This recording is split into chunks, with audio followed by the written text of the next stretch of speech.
কিন্তু চার দোকান খুব একটা খুলিনি, দুই একজন চা খাবে না মানুষ, মানুষ থেকে যারা তারা তো চার দিকে যায়। আমার তো চার কথা আজ নেশাই হয়নি। এই ঈদে নামাজ পড়তে আমি বাবু কাটা স্কুল কিন দিলাম, একদম খাই না এই খাই না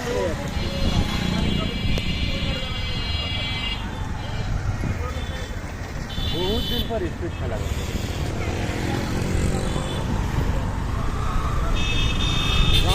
সময় মনে করলাম খাবো, সেই ওই সে আঁকা পাখির মতন যাই তাড়াতাড়ি যাই, আসার সময় মনে করলাম আসার সময় খাবো, আর সমুদ্রে কাজ আসলে আর ফোন তো সমুদ্র